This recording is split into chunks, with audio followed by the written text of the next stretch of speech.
17,288, Gabby. That is a new record attendance for women's hockey in the United States. Capital One Arena, Sunday afternoon. It was the Montreal Victoire and the New York Sirens. New York over Montreal by a final score of 2-1. Last week's guest, Haley Skamura, with an assist in this one as well. And I'm guessing, Gabby, the thing that perhaps caught your attention the most, the violence.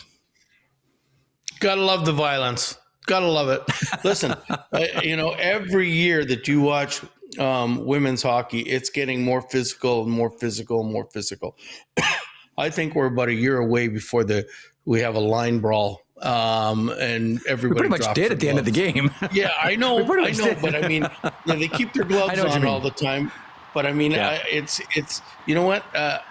If I would have watched it 10 years ago and there was very little of this, and I'm not saying the women are any less competitive or more competitive than they were, but they're definitely more violent, and the hitting that's going on is, I think, makes hitting, quite frankly, to me, makes hockey really exciting. It makes it's probably the same reason they love football, or one of the reasons they love football. It's the violence of the sport. And I think that game in front of a record crowd, by the way, biggest crowd ever in women's hockey, which proves that Washington is a hockey town. It's not just it's just not a baseball, football, basketball town. It is definitely a hockey town. And I thought that it was very exciting. I thought the physical play, you could tell both teams hated them. I would have loved to have been in the middle of the scrums and listening to those girls chirp at each other. I'll bet you those chirps get really bad.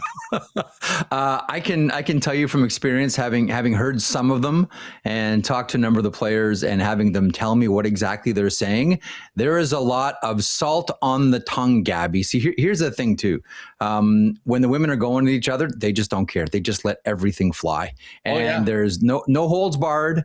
And it's honestly, Gabby, it's like there are no sacred cows, and there's no such thing as, well, that was off limits. They really go at each other. That's perfect. I'd love to hear it. I mean, to me, I've been in the middle. When you're in the 70s and the 80s and you're playing, and you're in the middle of some of those, you go, "Whoa! Did he just say that?" Whoa!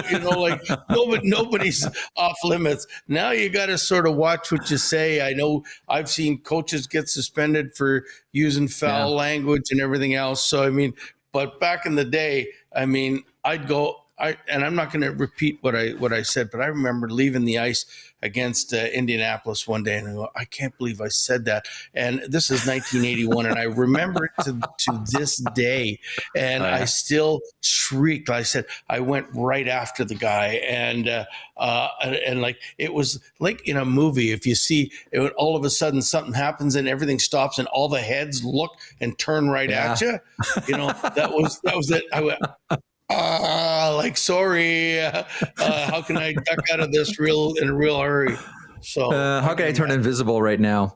It's I think your point about a hockey, not just like a Washington Capitals town, but a hockey town as well. One thing we have to remember in all this, there wasn't the quote unquote home team playing there to fill the building.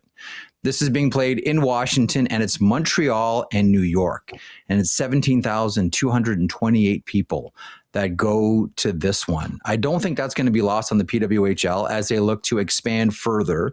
It sounds very much like they want to get up to 12 teams as quickly as possible. And here's what I wonder about. If Washington is a expansion market for the PWHL, I know a coach. Welcome to the Hockey Lifers, brought to you by Penn Fed Credit Union. Great rates for everyone. Exciting. Yeah.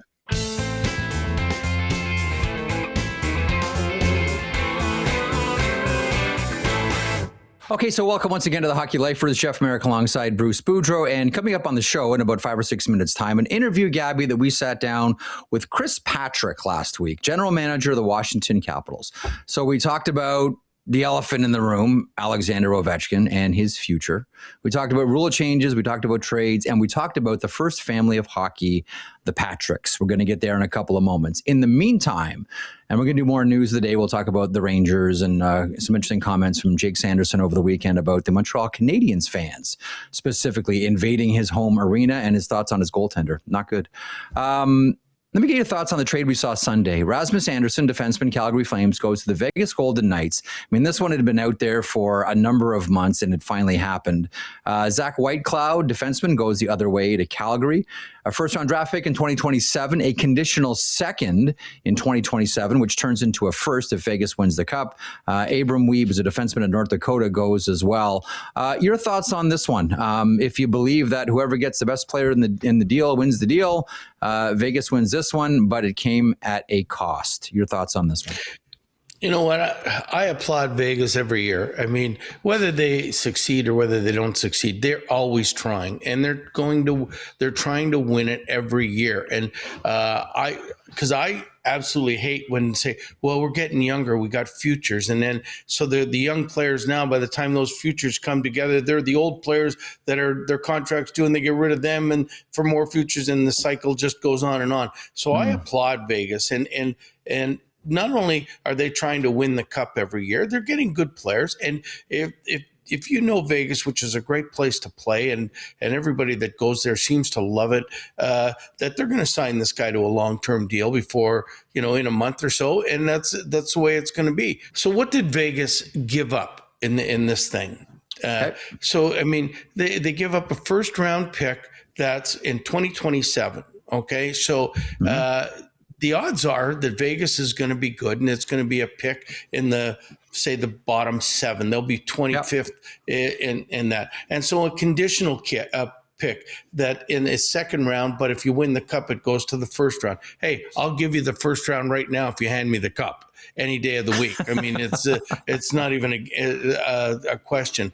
Okay, so now they give up Zach Whitecloud, a pretty serviceable defense, but I like him too. He's big, he's strong, but he's a 4 through 6. Okay, so I mean, he's not the Shea Theodore, he's not any of the big players. So you can find those guys. I mean, they're not easy to find, but you can find them eventually. So, and what do? They get a right-handed defenseman that's offensive, that can play. I mean, when I coached in Vancouver, we played these guys a ton of times, and I love this guy. This guy, he's fast, he's big, he's physical, and he does things that are really good. And you think of him now with Shea Theodore, Noah Hannafin. I mean, they got a top 3 that can rank with anybody. And listen, their power play, their second unit now has Theodore and Anderson on it, because Marner plays with 5 forwards on the first one. I mean, there's no weakness in that second power play as well. So I got to believe it was a great deal for Vegas. Everybody says, yeah, they gave up a lot. Right now, Calgary's got Zach Whitecloud for Rasmus Andersson, and I'm saying that is not a great deal for Calgary, even though the futures by the year 2030 might be okay. So the other thing that we should mention there as well, Calgary retains on half for this contract as well to make it lubricated for the salary cap for Kelly McCrimmon and the Vegas Golden Knights. Here's the final question on this one and final thought. We all know what Calgary is going through here. And, there's a lot of conversation about, if you're the Calgary Flames right now, your strategy has to be, we have to be good when the new building opens, right? We don't want to be what happened to the Detroit Red Wings. A new building opens and they're still in the rebuild and we haven't seen a playoff game. So I would imagine the goal is be good when the new rink opens. Here's the question. Is this the first domino now in the maybe Nazem Kadri, Blake Coleman's of the Calgary Flames? Essentially, does this kick off the trading portion of the rebuild for the Calgary Flames? Well, I mean, I would think so. I mean, that's the first chip to fall. But Nazem Kadri, if they're looking, let's put it this way, if they're looking for success when the new building opens, Kadri will be 38 and 39 years old. So, I mean, they're not going to need him, or they're not going to want him. Huberdeau is going to be in his mid-30s. All of these guys are going to be in their mid-30s. So, I mean, the time to do is move them now so that the players that you do get in, the young players will eventually grow with the building. But hopefully at the same time, you got to keep some good players, man. I mean, to win, you want to win now. You can't just sell the farm. It's a tough job for Craig Conroy to do. But I certainly would think that, I mean, and they're in contention for a playoff spot this year, but let's face it, the playoff spot is going to be 2 weeks longer in the season. That's what it is, right? Daryl Sutter once said, yeah, why do we want to play Colorado? And our season lasts an extra 4 games. Big deal. So, I mean, I think that's what they're thinking. But in the background there's the owner, Murray Edwards, saying, yeah, I'll take those 2 playoff dates. Yeah, thanks very much, Daryl. I'll take the gate receipts. Let's say $8 million. Yeah, that'll help, of course. But they'll build towards the new building, but you got to make sure that the players you're acquiring are going to be good by the time that building opens. Okay, speaking of trades, this is something we talked to the guest of our program about last week before the Washington-Montreal game at Capital One. He is Chris Patrick, general manager of the Washington Capitals. We open up by asking about Alexander Ovechkin and then just kind of go all over the place. He's a fantastic guest. I think you're really going to enjoy this conversation that we had last week with Chris Patrick, general manager, Washington Capitals, on the Hockey Lifers. Okay, Chris, first of all, thanks so much for joining us here. And as any good young teammate will do on a 2-on-1, you always pass the puck to the vet. So, Gabby, first question is yours. Oh, my God. Yeah. No, you know what? If there was going to be any Alex questions at all, the one I would ask is, okay, you were here at the beginning, okay, and now you're here now. Have you, there's obviously slower and he's got gray hair and that, but have you noticed the attitude? Is it the same? Is he still got that same exuberance he had as a 20-year-old? Yeah, I mean, I think he does, but I think it's different, right? As a 20-year-old, I remember the story you tell about calling him on the curfew, and you could hear the club music in the background. But now I think it's more like, he brings this level of energy to the team, and the young guys in our team see how he kind of brings it every day, every game, every practice. Like he comes in and, hey, what's up, babe? And he's fist bumping all the trainers and getting guys in a good mood. And wow, it's his energy level has not dissipated at all. I think it's channeled into different areas that are maybe like a lot of us who've gotten older. You can't go to the clubs all the time, so I think he's found other outlets for it. But he's certainly a unique individual. Because that's usually what goes. When the older guys get instead of being fun-loving and they come, they do their business, they say hi, and they go home. To see him still being this excited about playing at his age is quite remarkable, I think. Yeah, I mean, he loves it, and I think he loves the fact that now his boys are old enough to recognize what he's doing, and he goes over and taps the glass on home games when he scores. And when he got hurt last year and he was only away from the team for a little bit because he got back so quick. But there was a void, of energy when he was gone, and he was itching to get back and get around the guys and just be riding an exercise bike while they're getting ready for pregame skate, and it was awesome. So glad to see that. Well, one of the interesting things too is, and we're all sort of wondering. We talk about this on a weekly basis, almost like what's he going to do? And I think one of the unique things is we're not used to seeing a player this close to, if he does call it a career, still produce the way that he is. He's going to snap in 40 this year. I remember Nick Lidstrom was still getting Norris votes when he called it a career. Mike Bossy, if it weren't for the back injury, probably would have played longer too. But we don't see players this effective this late into their career when they see the finish line. Most of the guys are like, you know what, it's time to leave the stage because the audience isn't clapping anymore. Yeah. But they still are for Alex.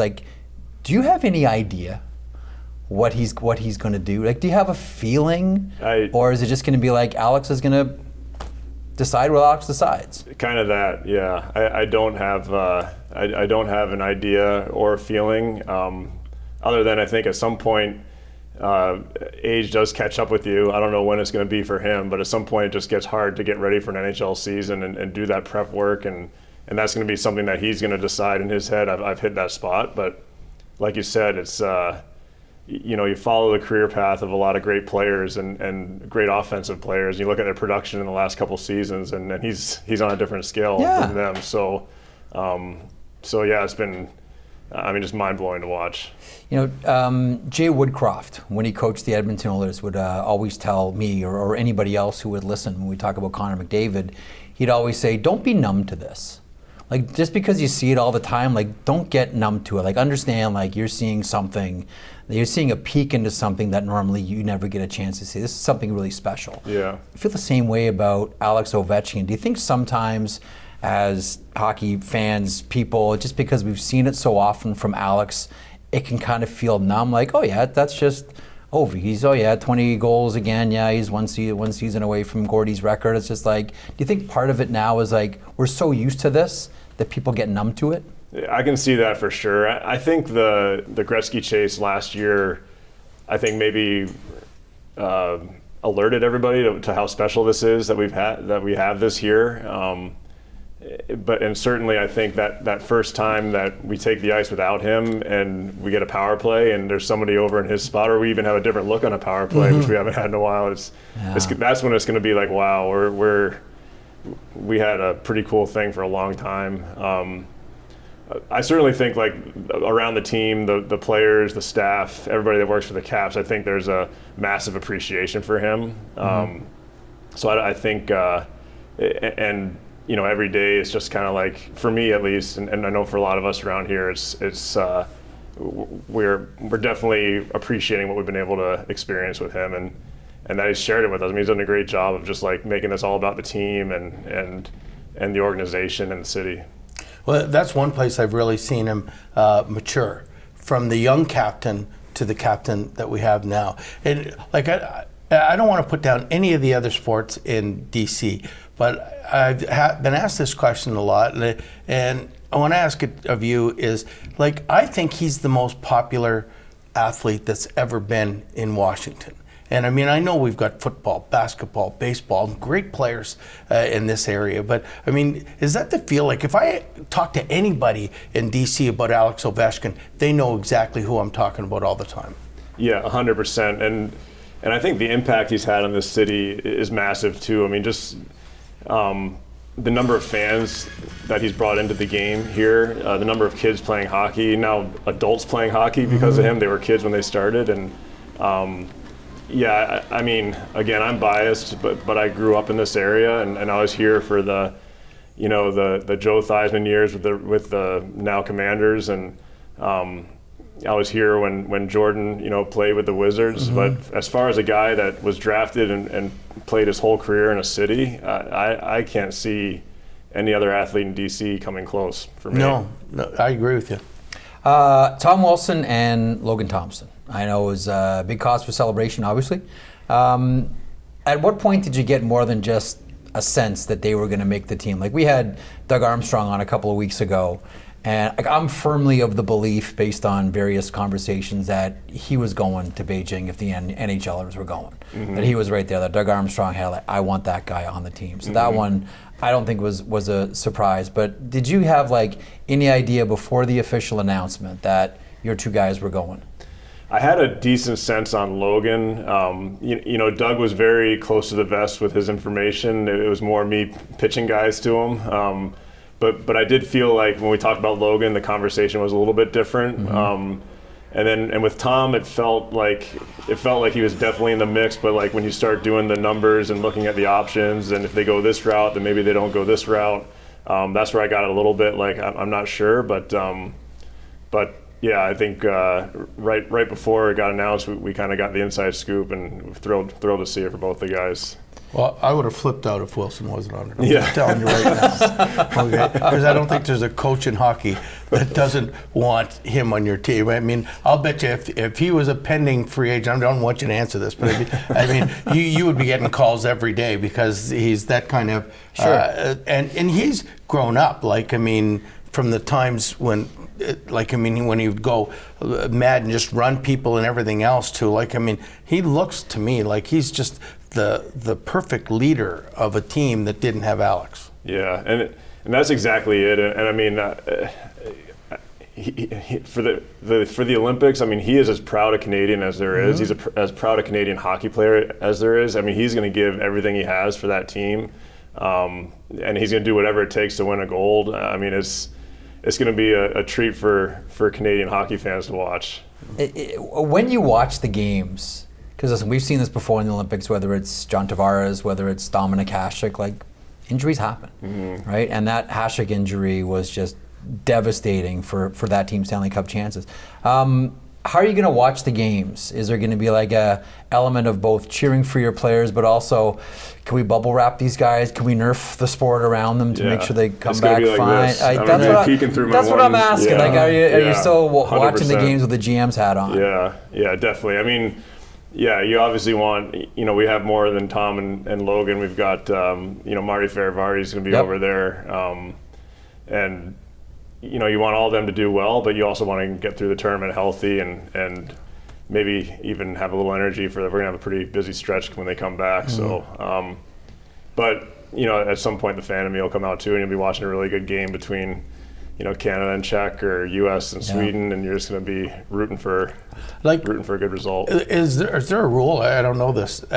Like when they come back, or is it going to be the coaches and your decision that, hey, listen, you guys have been through that, you're going to take 4 days off and then come back, or because I know the games start like 2 days after the Olympics is over. So I mean that would be quite a schedule for some of these guys if they got to come back and play right away. Yeah, they have some off days written into the rules for the guys coming back from the Olympics based on how far they go and when their next game is. So, and I'm sure coaches aren't naive to the fact that these guys probably just went through the ringer, so I'm sure they're going to be. Yeah, they're not doing wallies Exactly. You didn't play good against the Americans the last game. Let's get on the board. Yeah, exactly.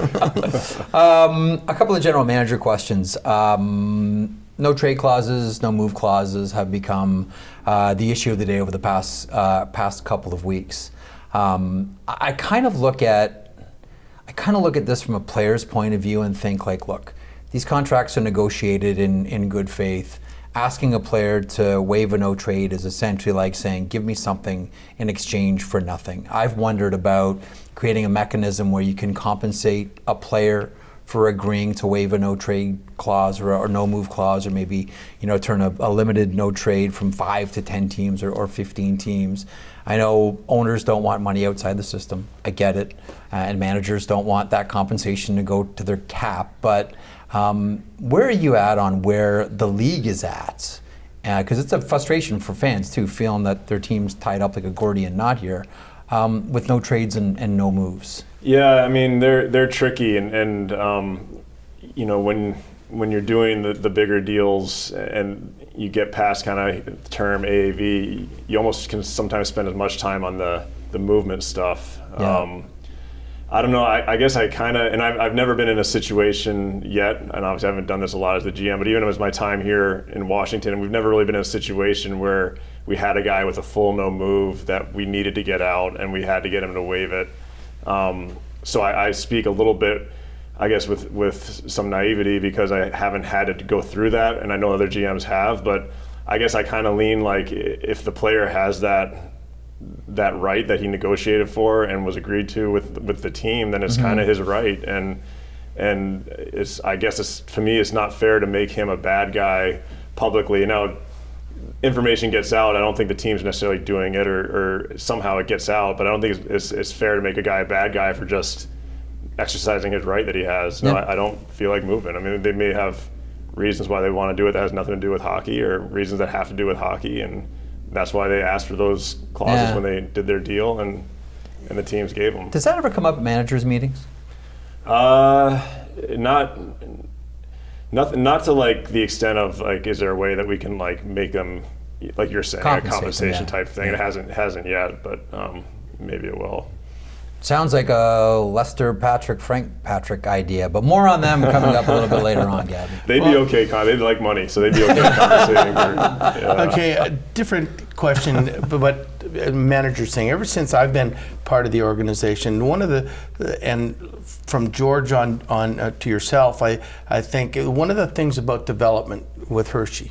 Okay, and people say, well, we're developing players. The one thing you guys, I think, have done better than anybody, and I tell everybody all the time, is winning is a development thing. Mm-hmm. And I think you're of the same thought process, that winning is so important because you got to learn how to win as well as, back check and do those things. Is that your philosophy? Because I know is the predecessors. Yeah, 100%. And my time in Hershey, that was kind of our focus, was develop and win. And it's simple, but I try to use this analogy, and maybe it'll make sense for you because you've coached at every level. But you're trying to get your players to the NHL, and if you have like an NHL regular season game, an AHL regular season game is not going to be the same as that from a skill level, from a compete. But when you get into the playoffs, it gets closer. And if you get to the Calder Cup finals, you're playing pretty high level hockey at that point against a really good team. So you're mimicking high level NHL caliber potential games if you have a good team that can go deep in the playoffs. And so now your prospects are playing more quality minutes in bigger situations. They're having to handle the angst of being down 3-2 in a series, or blowing a lead late in the third and going to overtime, and all these situations that you can't manufacture. You just have to go through it and learn how you react to it, and so that's, I think, a huge part of the developing a player, and I think you see it. A lot of the guys that are going to be out here tonight won Calder Cups with Hershey. They're in 23 or 24, and we played Coachella. In 23, it was a 7-game series, went to overtime in Game 7, and in 24, it was a 6-game series that went to overtime in Game 6. And you learn a lot about yourself and how to navigate emotions and situations and winning a hockey game. So to us, that's an invaluable experience. And Hershey's obviously a great partner because they want to do everything first class. And so we got first class facilities, and they've invested in the facilities and made them better, and first class fans that know hockey. I love going to a Hershey game, and when the game starts, you can just tell people are just watching the game. It's not screaming and yelling and just making noise and eating cotton candy. They're actually watching the hockey game. They're knowledgeable fans, they're knowledgeable. Because if you're losing 1-0 after the first period, you're going to hear it sometimes. Last Hershey question is for this year, you've had more injuries than in the past. So, who are the guys that, you're really looking at that are playing well down there that are going to have a chance to come up at some point during the year? I don't want to diss anybody on the team, but are there any standouts down there this year? Yeah, it's a bit of a mix, because we do have a younger team down there this year. It's a little bit of a situation of what do we need up here. Recently when Tom got hurt and Alexei was out as well, it felt like maybe we needed more of a veteran guy. So we brought up Brett Leeson. Guys played, I think, over 200 NHL games. And other times, maybe we want to inject a younger guy. We brought up Miroshnichenko. We brought up Bogdan. So it's kind of the situation we need up here. I'd love to get a look at most of our younger guys at some point this year if we can. I think all of them, even the first-year guys, have shown an ability to play. They can play a game for you in the NHL and show what they got. It's just finding the right situation to get them in. And then if you do need that veteran guy, we got Lease, we got a guy like Spencer Smallman, we got Henrik Rubinski now, who's I think into his 4th year pro. So we have a good mix of guys we can bring up here. Great. Another GM question. So I'm going to make this really, really simple. Frank Patrick introduces the blue lines. Matt Duchene goes offside one night, and now we're going pixel by pixel by pixel by pixel video review for zone entries, and also goaltender interference. Toothpaste is out of the tube. Where is Washington's general manager on where video review is at right now? Yeah, honestly, and it's maybe not a popular opinion, if they said tomorrow, hey, we're taking video review for offsides out, I'd be fine with it. I think it works out. Hallelujah. Yeah, I think it works out over the course of a season. There's always the secondary effect of things, and you think about the situation where a team lost a game because a guy was this far offsides, and how did the linesman miss it? But in reality, now we're, like you said, was that foot up or down, and where's the puck? And hold on, we don't have a good view of the puck, so let's call a timeout. Maybe the TV will get it, and it's kind of lost the. Well, the one thing that and thankfully this hasn't happened, and I'm shooting myself in the foot even bringing it up. But if we're going to do that with the blue lines and zone entries, what about dump-ins behind center?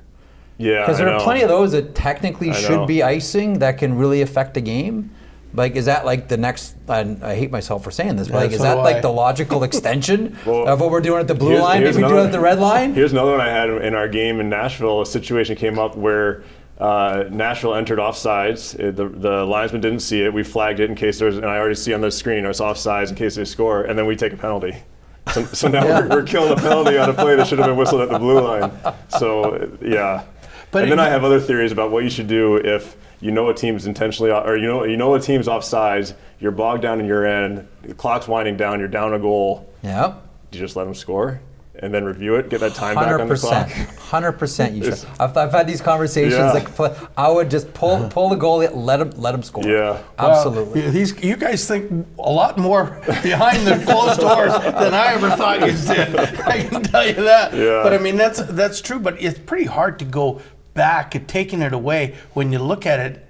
That there's so many, even if it's an inch, there are offsides almost every game. I know. Now, and I'm going back when I played, like, I mean, how many goals were allowed that shouldn't have been allowed and vice versa? But, I mean, it's once you said it, the toothpaste is out of the tube. It's pretty hard to get things back. Yeah. Now, I think goalie interference is different, because I can see stuff's happening so fast, and I think actually the refs do a really good job, based on the results of these reviews. They do a really good job of the call on the ice. Totally. Mm-hmm. But sometimes it's just things are happening so fast, there's a bunch of stuff happening, and then you get to look at the review and maybe fix the call. But yeah, the offsides, I could take it or leave it. The spirit of it was always close enough is good enough. Yeah. Just keep them honest on the zone entry, right? Yeah. Like we don't need to go and I wonder too, all the I don't know, through. but I wonder too if the linesmen, they know they're going to challenge it if it's offsides. They're going to see it. Like the offsides challenges are never wrong unless it's some like weird nuance of the rule. Mm-hmm. So maybe they're a little less likely to blow a play down, So maybe there's more entries that are offside. I think they allow it, and if they'll say, okay, fine, and no matter how close it was, they can always review it and turn it around. Yeah. But I've also heard too, though, that when it comes playoff time, they're looking at the refs and the referees and their linesmen all year. So, I mean, at the same time, they're saying, how many of them calls did they miss? Yeah. And, I mean, when you're looking for when they shut it down. Yeah. Okay. I want to ask you a couple of things here. So I knew, and you probably knew too, you're coming on like you're going to get the Frank and Lester questions. Sure. So when you look, and I just jotted this on the way over. So your great-granduncle and great-grandfather are the two whose thoughtfulness we're still dining out on. Like Art Ross, like the puck in the net, like great, huge innovations that were important to move the game forward, but no one like your family. So you were getting questions like this. Okay. So numbers on jerseys. Yeah. I already mentioned the blue line, 3 periods, which had a financial component to it, which wasn't lost on anybody. I still think the big one is playoffs after a regular season, which all other sports have picked up on. Like your family, normally in sports, like you win the championship, you win the championship by being on top at the end of the season. It was Frank and Lester that said, why don't we keep playing? And play these series, and then other sports picked it up. But the thing is, like that influenced other sports too. Traditionally, sports had just been there's one season and that's it. Yeah. The penalty shot and the forward pass. So if Frank and Lester, and this is my cheap way of pitching a GM, one of my ideas to try to get it in the GM's meeting series. See what I'm doing here, Gabby? If Frank and Lester were around today and someone proposed this idea that outside of the start of a period or after a goal, we should never have a face-off in the neutral zone. We should never keep the puck that far away from the net. So you go offside, the puck comes back into your zone. Keep the puck in hot areas. What would your family do with that? What would Frank and Lester think about that idea? Keep the puck around the net. Why are we doing these empty calorie face-offs in the neutral zone? Yeah.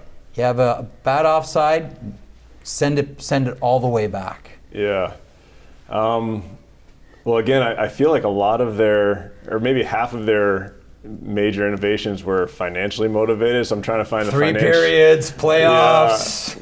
Yeah. I can't figure out the blue line, red line thing, how that made them money, but I'm sure it did somehow. Maybe they had a deal with the paint company. Started passing the puck. Yeah. Right? Hockey just used to be like grab the puck and rush. They started puck moving. It was a much more beautiful game to watch. Yeah. So I guess the financial component of that would maybe be for fans. So they would probably maybe make it a nuance to it. It would be more like if you're the home team, you get the face-off in the offensive zone, but the visiting team gets the face-off in the neutral zone, something like that. That's a home ice advantage. Yes. I don't know about that one. But that gets more people buying tickets. That's kind of probably what they'd be looking for. But the other great thing too, and you hear it every night when you watch a hockey game, the term "stand on their head." Oh, the goalie stood on his head, and that comes from, I believe it was Frank, who allowed goaltenders in the Pacific Coast League to go down to stop shots. Yeah. And I think it was Clint Benedict in the NHL in like 1918, begging, right? Frank Calder was the NHL president saying, we need to go down, make saves, seal up the bottom of the net.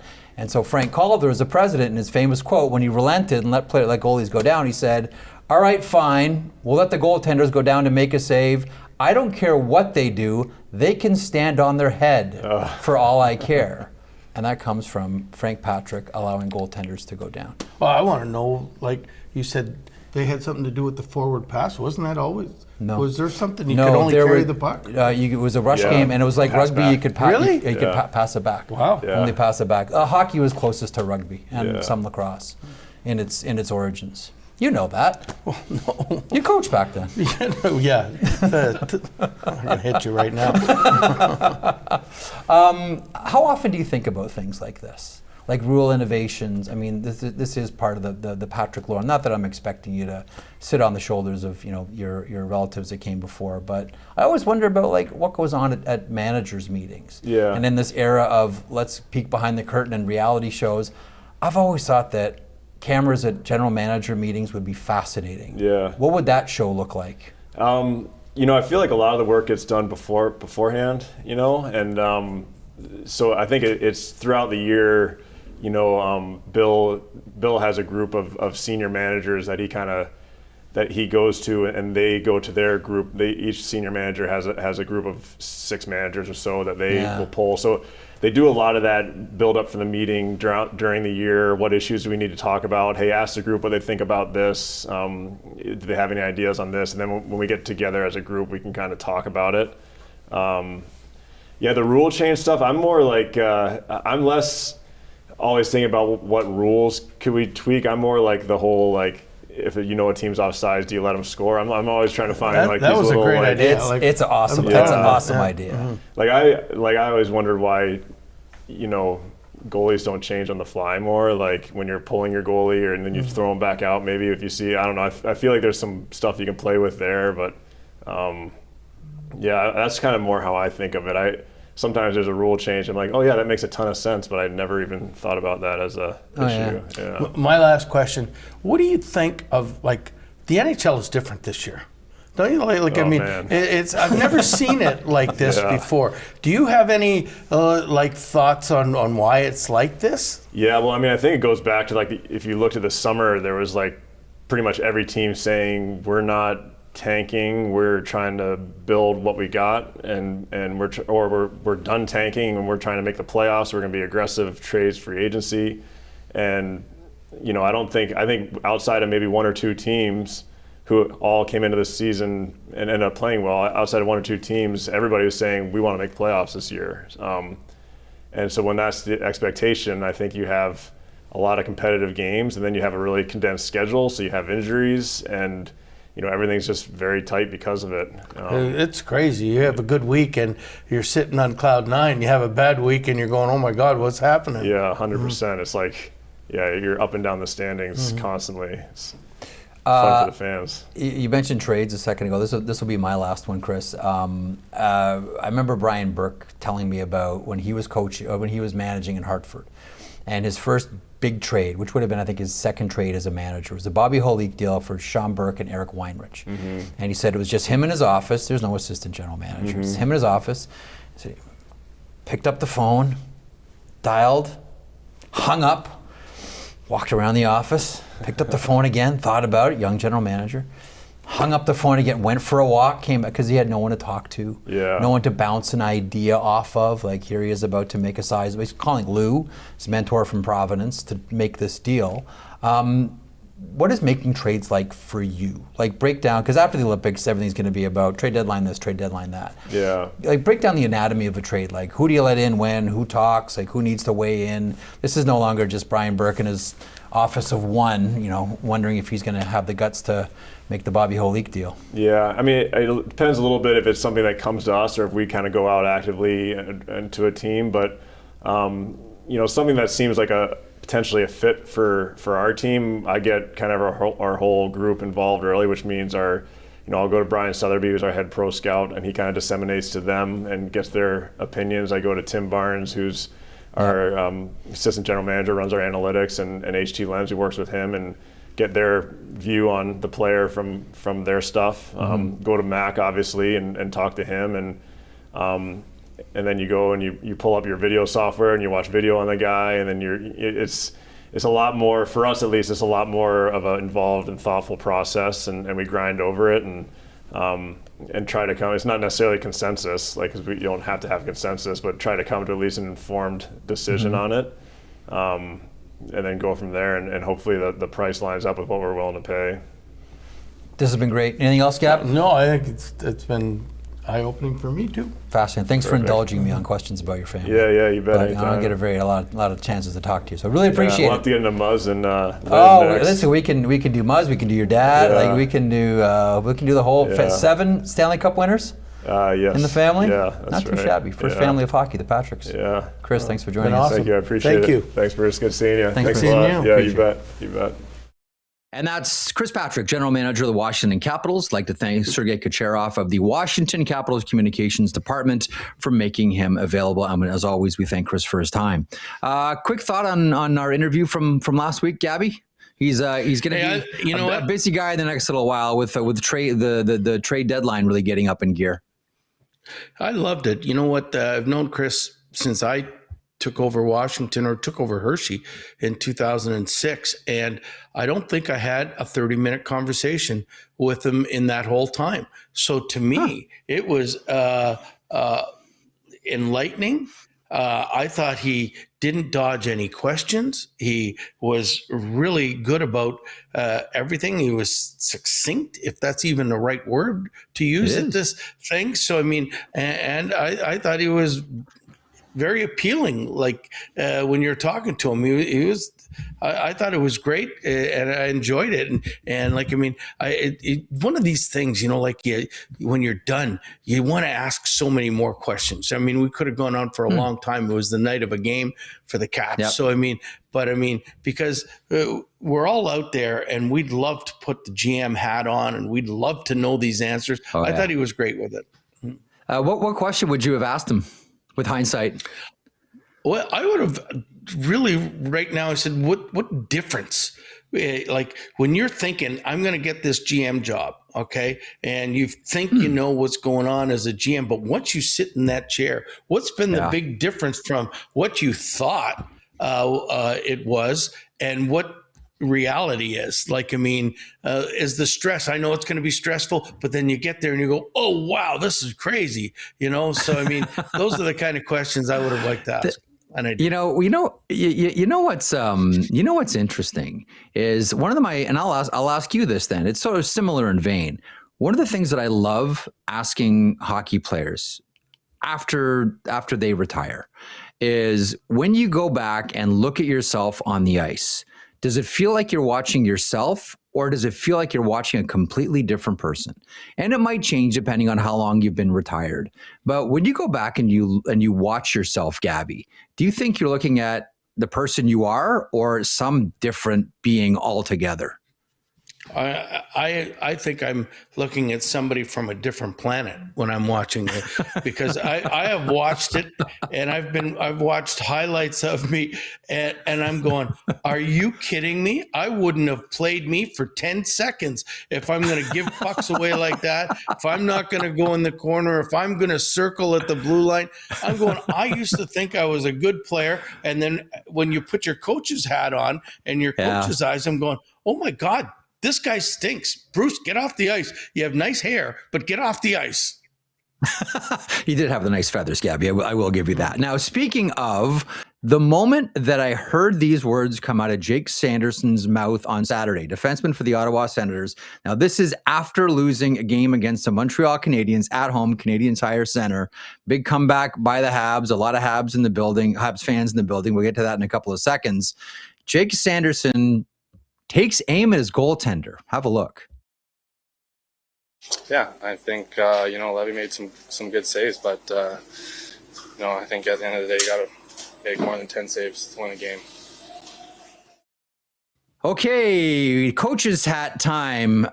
Let's say you're Travis Green, Bruce Boudreau, and you see your number one defenseman say, well, if we're going to win, he needs to make more than 10 saves. What goes through your mind? Mm-hmm. Well, first thing is, wow, is he ever right? But you can't He's say not wrong. that, right? As the coach, he's not wrong. And I mean, every coach says the same thing when goalies let bad goals in. I mean, they say it under their breath. They say it to their wives when they get home. They just can't say it to the media who bombards them after the game with those questions. So I was glad to see it. And, sometimes goalies need this. And I'll preface this a little bit here, is that, we always sometimes as coaches call out a player, but very rarely do you call out the goalie.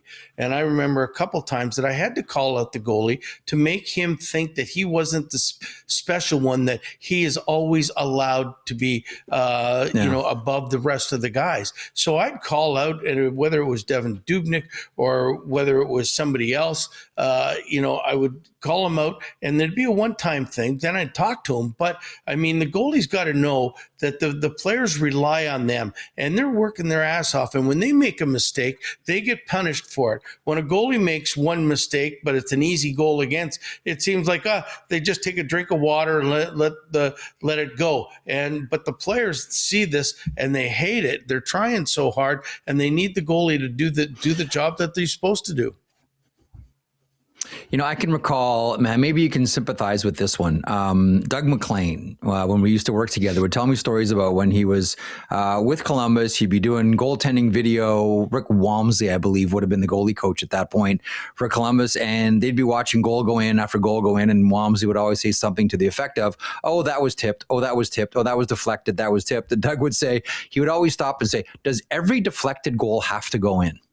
Does every tipped goal can he save one? Can you sympathize with that, where you hear goalie coaches say, oh, well, he can't be responsible for that. It was tipped. You don't know how much I can sympathize with it, because when Bob Mason was my goalie coach in Minnesota, every little tip was a scoring chance. I'm saying it was 3 inches in front of him. It was going to hit him in the chest. And you're still saying, he said, it's a tip puck. You never know where it's going to go. And so they would use these tip pucks things as the boon to anything. And so I used to really piss me off, because, I mean, if a goalie comes out and the guy's stick is right in front of him, the puck's not going anywhere. It's not a scoring chance. But I could coaches we're so more sensitive, where we think it should be stopped, where goalie coaches think that, hey, that's a really tough one for them to make a save on. And so there's always little arguments there. Okay, one of the other things, getting back to Jake Sanderson, one more thing here that he said. This was a spectacular scrum that he was part of on Saturday, bearing a lot of fruit, including this one, where he talked about the number of Montreal Canadiens fans in the Ottawa Senators home rink. Yeah, we're used to it, playing an away game at home. It happens quite often, so, it is what it is. Okay, so Gabby, the idea that it happens a lot here. Now, we've seen this with Ottawa-Toronto games, and we've seen it with Ottawa-Montreal games. We see it with Buffalo-Toronto games, where Buffalo Sabres fans will make a lot of the season ticket holders will make back a lot of their money by selling their tickets to the Toronto Maple Leafs when the Toronto Maple Leafs are in town, because they can upcharge so much. But nonetheless, a thought on Sanderson commenting on it feeling like a road game at home. Well, it happens a lot more than you think. I mean, any older Washington fan will know that when I took over there, we'd averaged about 6,500 people a game, and there was more people when the Rangers played, when Pittsburgh played, would come into the building, and it was louder for them than it was for us. I mean, the same thing if you, when I was in Anaheim, when the Kings would come, the Kings would have just as many fans as the Ducks would have. So it gets frustrating. I mean, to coaches and players alike, when you're at home and the other team is out cheering you. Like, I mean, they're getting the bigger applause and everything else. And I think Jake was frustrated that night, and they're trying so damn hard, and they don't seem to be making a lot of progress because win one, lose one type scenarios. But so he was just venting, and I think it was rightfully so. I mean, you want your home ice to be a home ice advantage. And when Montreal fans, which, by the way, there was all those people living in Ottawa before the Senators were Montreal fans. So they stay with them. So, I mean, that's understandable. But, I mean, they travel well, and it's only 2 hours down the road. And if Ottawa's not going to sell out, those are Montreal fans taking the seats. And I can see it. It's frustrating because you don't want to have 50, 60 road games and 20 home games in the course of a season. It's hard to win that way. Absolutely. Okay. Well, a couple more news bits here before we get to Hey Gabby and Storytime. Friday, Chris Drury, general manager for the New York Rangers, issued a letter to fans essentially saying, we're going to retool here. Don't get married to a lot of these players because we're in the markets and this team needs to look different. What we thought was going to work isn't working right now. And so we are going to change things. And the one player specifically who will not be offered a contract extension is Artemi Panarin. Now, this isn't the 28-year-old Artemi Panarin, but still, this is someone who's amongst the elite wingers in the NHL. Teams that I think we all wonder about with Artemi Panarin are the Washington Capitals, Carolina Hurricanes, and the Dallas Stars as well. More on Dallas in a second. But your thoughts on Drury issuing that letter to the fans, not unlike one we saw from the Rangers a few years ago as well, and then Artemi Panarin, who will not be back with the Rangers.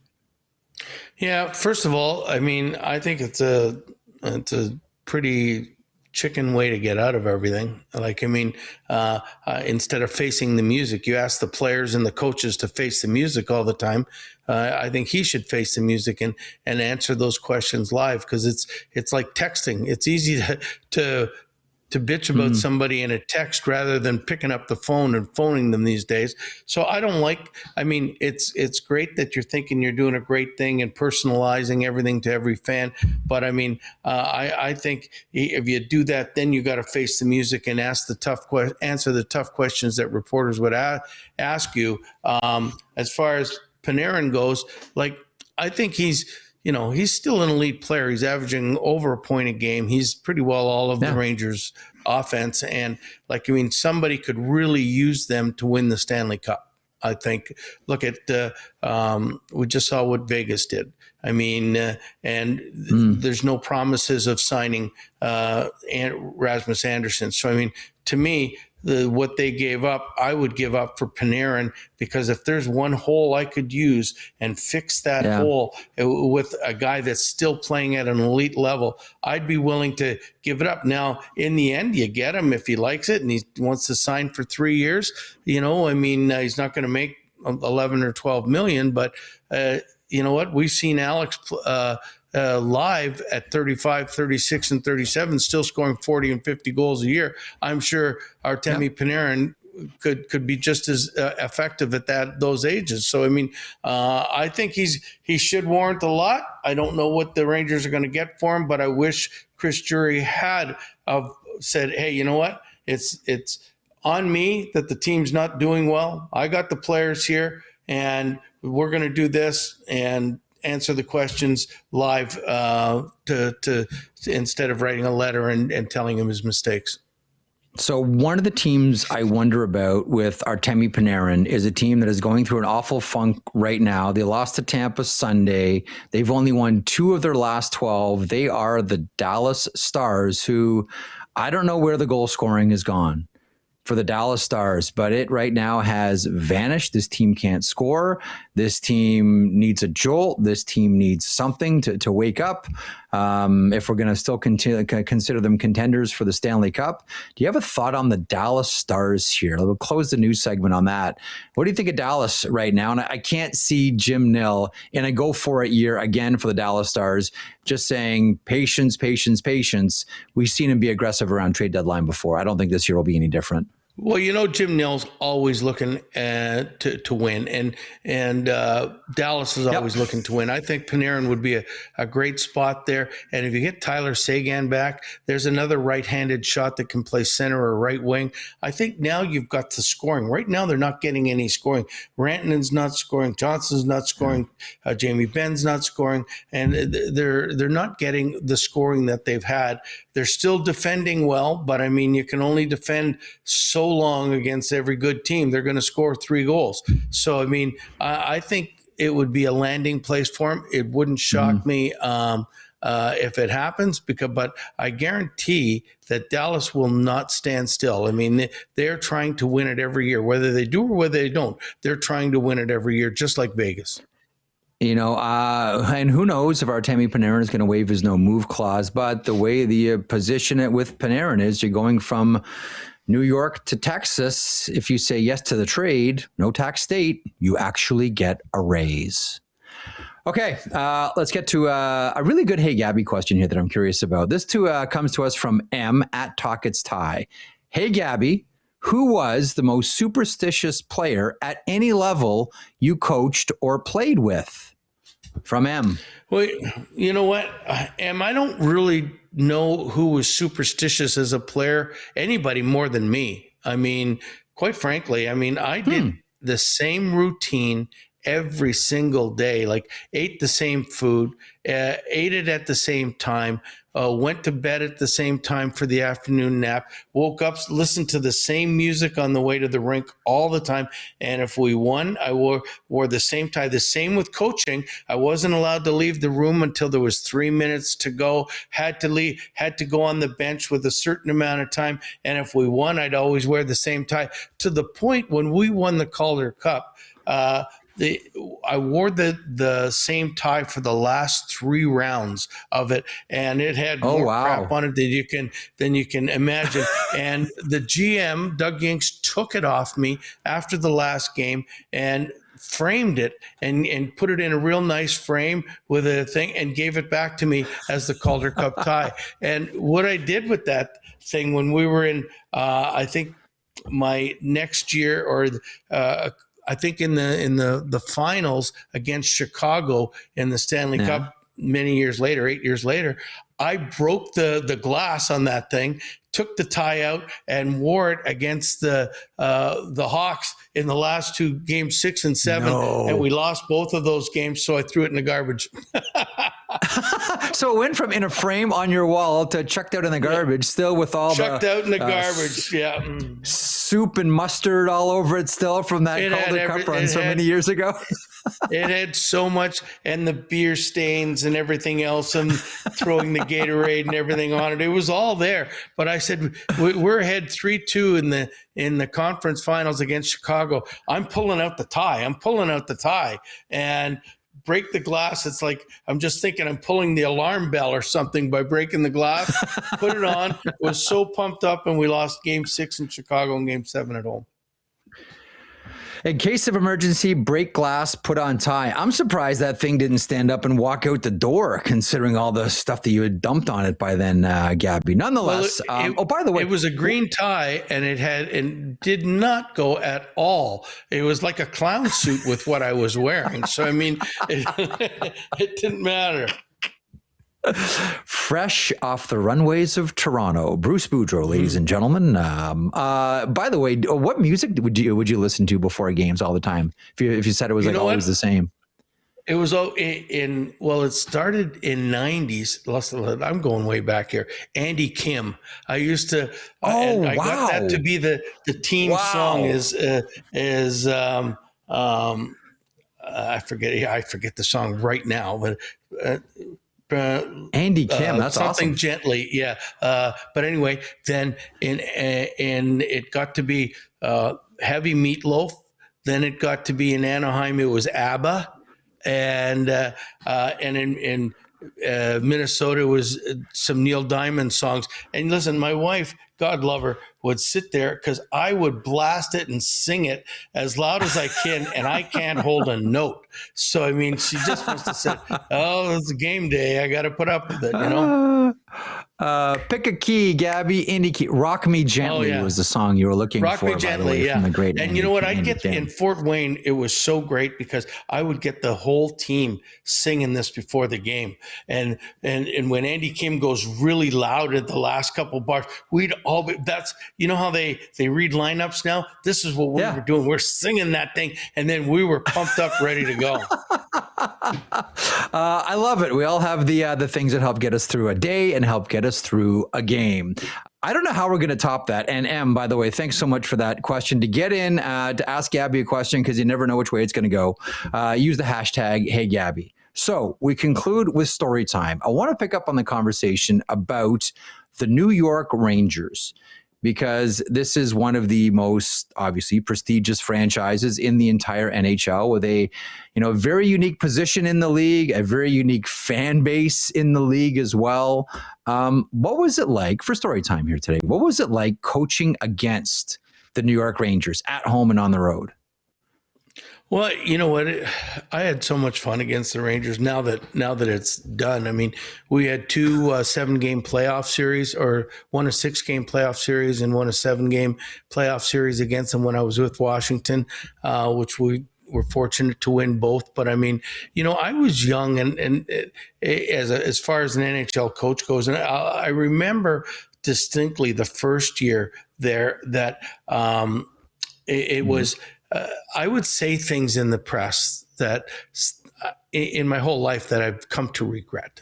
But I mean, I remember, I remember the first thing the guy asked me was, "What do you think of the new renovations in MSG?" And I said, "Hey, listen, it's the most famous building in the world, but it's just a pigsty." And I said that, and it was on the back page of the Post. Boudreau calls Madison Square Gardens, whatever the word he used. And then I come home in the playoffs, and there's a Washington radio station going, "Okay, Bruce, hey, whose fans are better, Washington or New York?" And I'm saying, well, I'm in Washington, from Washington. Of course, the Capitals fans are better. So that gets back to New York again for the next playoff game. And we're hearing, if you remember back in the 70s and 80s, it would be Potvin sucks. Yeah.